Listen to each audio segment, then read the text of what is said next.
Hello and welcome to an exclusive Marquette Wire interview with Mayor Cavalier Johnson. Thank you so much for joining us. Happy to be here. So in 2021, you came to Marquette to discuss the importance of retaining young talent in the city. And just this year, Milwaukee was named one of the top cities for college grads in the country. Where do you see college graduates fitting into the future of the city, especially those who plan to stay in the Milwaukee area after graduation? Yeah, and that's a great question. And first of all, again, thanks for allowing me to come back on campus here and be in the studio with you guys. I think that young people, young college graduates are going to be a really critical component to Milwaukee's future. When I was elected mayor, one of the things that I talked about and still believe in today is growing Milwaukee's population. You do that, I think, by retaining the people who call Milwaukee home presently, but then also making sure that we're a welcoming city for other young people who will call Milwaukee home from elsewhere in the country, including young college graduates from Marquette University and other universities here at Milwaukee too. Part of the way that you do that is make sure that there's housing available for those young people, make sure that there's jobs available for those young people, and make sure that Milwaukee is as open as a place as it possibly can be with wonderful experiences so people lay down roots and call Milwaukee home. So we're building those things right now in my administration. And for students who may come to Milwaukee from other states or even other countries to attend Marquette, if they want to get involved in local government, how do you suggest they start doing that?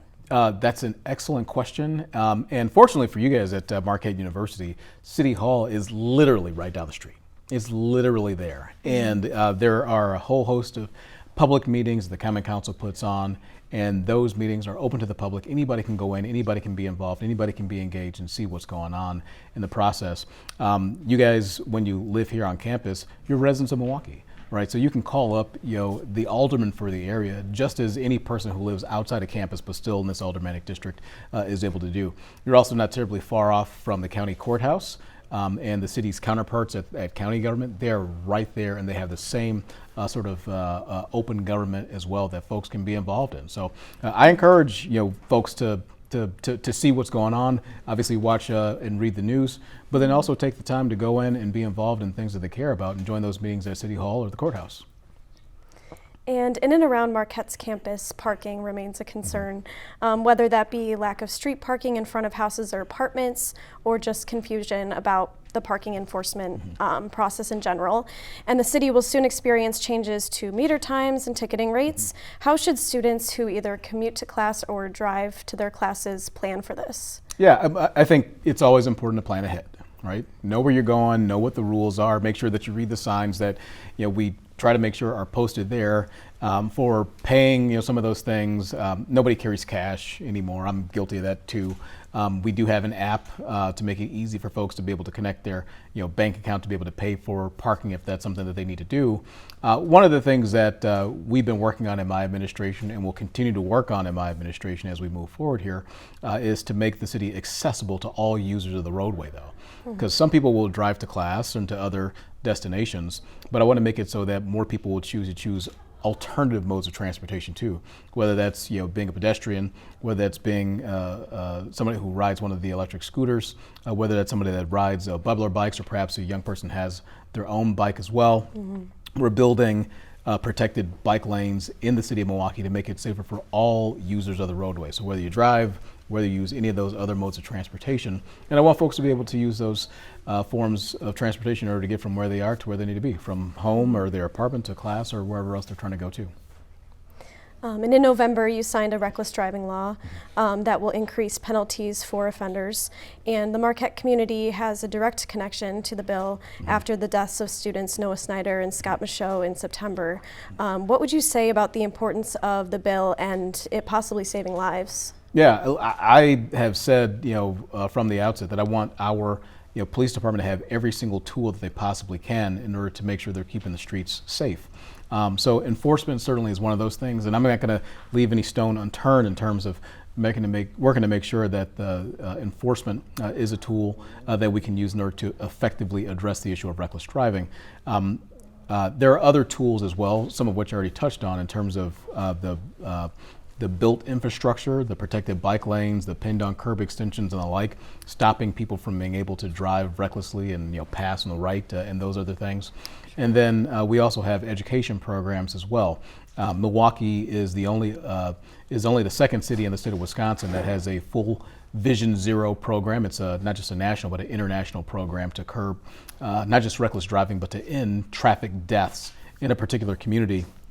And that program that we started in my administration has education components. We have our Speeding We Can Live Without It campaign as well. So whether it's enforcement, whether it's engineering, whether it's education, we're using all the tools we have at our disposal in order to address the issue of reckless driving. The issue from a couple of months ago where some of your fellow students here were killed senselessly on 27th and Clybourne here was tragic. It was absolutely tragic. I came on campus here for the remembrance of them over in the theater when after it happened, and to see all those students gathered there to remember those young people that were lost, it was very moving, and it encouraged me to continue to push forward, new methods in order to make sure that our streets are safe for everybody. And holding people who drive recklessly or drunk, in the case of the young woman that hit them, accountable for their actions. Absolutely, yeah. And in your most recent vetoes for the 2026 city budget, they centered around decreasing the burden on taxpayers. And despite Common Council's overrides, how do you hope to continue working with taxpayers in mind? Yeah, I mean, I am always focused on the pocketbook issues of folks in the city of Milwaukee. I think it's important for their mayor to be. And this is part of the reason why I raise concerns about the council's process here. Like, I understand that I may have a particular position and the council may have a different position. That's life, that's government, that's democracy. The issue that I have, though, is that the state of Wisconsin Constitution and Milwaukee's city charter says that when the mayor disapproves of an item in the budget, a veto, then council members should vote on those vetoes, and they should do them separately. They should do them one by one. That didn't happen, though, when the council was adopting the budget. They lumped all of them together and then just overrode all the vetoes summarily, which means that council members voted on things like raising people's taxes and had no discussion on it. They had absolutely no discussion on big issues like raising taxes on people, which is what they did. Like having additional borrowing, which, borrowing, it happens, but folks have to pay it on the back end, right? And our citizens, our taxpayers have to pay it on the back end. No discussion about that. I think that's wrong. I think there should be discussion about that. So that's why, part of the reason why I veto those things. And as I continue to produce city budgets in the future, I'm always going to keep taxpayers in mind because ultimately they're the ones that end up having to foot the bill. And I think it's also important to say that, when programs are expanded, that's going to make our future budgets all the more difficult in order to accomplish, right? Because the amount of revenue that we have in the city of Milwaukee while I'm trying to grow it is not growing fast enough. It's not growing fast enough. And so an expansion of services in 2026 means that I'm going to have an even bigger gap in the following year. So we'll have to end up cutting those things back even further. And Marquette University Police Department and students interested in starting an on-campus emergency medical services dispatch program attended a Public Safety and Health Committee meeting in November to propose their idea.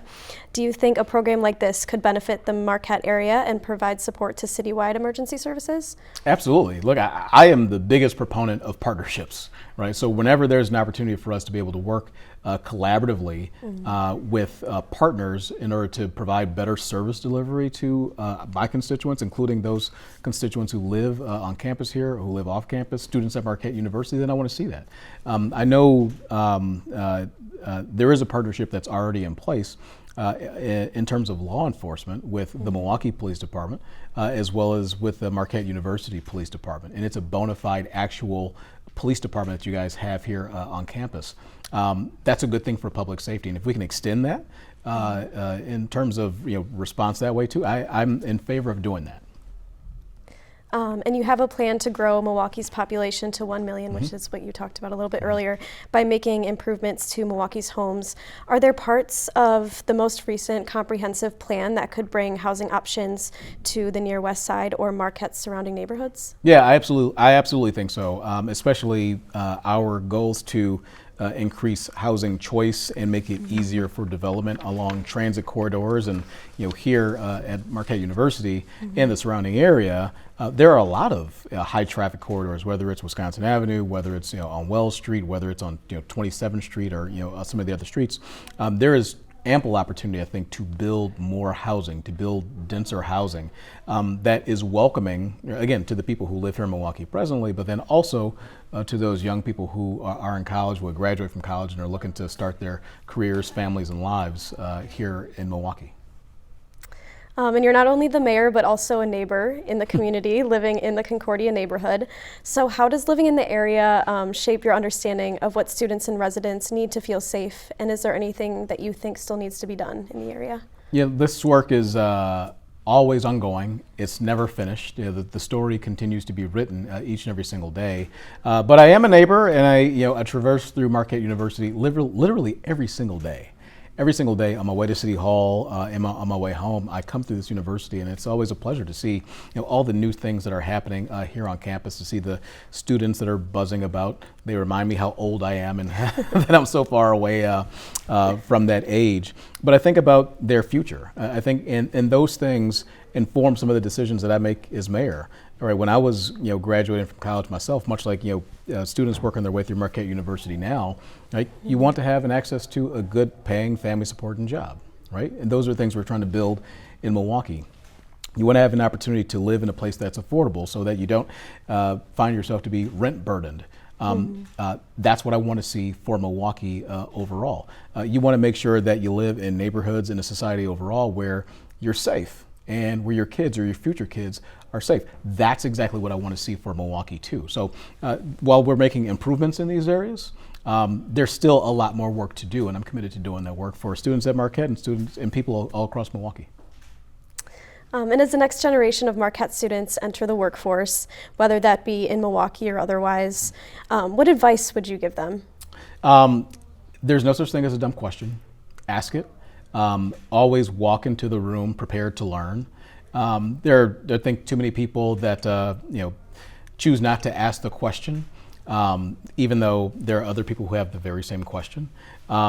Be willing to learn. Always say yes, because there are going to be opportunities that are presented to you as a young person, going into your professional life, where there's going to be a lot of hard work, and the folks who get the second look, the folks who get the promotion, especially as a young person, are the ones who say, yes, I'll show up. Yes, I'll do that. Yes, I'll put in the extra work. So be dogged. At the end of the day, all of us have dreams. All of us have goals. The person who's got to put the most work in order to make those things come to fruition is you. You got to realize that. Well, thank you so much for your time. Those are all of our questions, and we appreciate you taking the time out of your busy schedule to meet with us. Happy to do it. Invite me again. Thank you so much.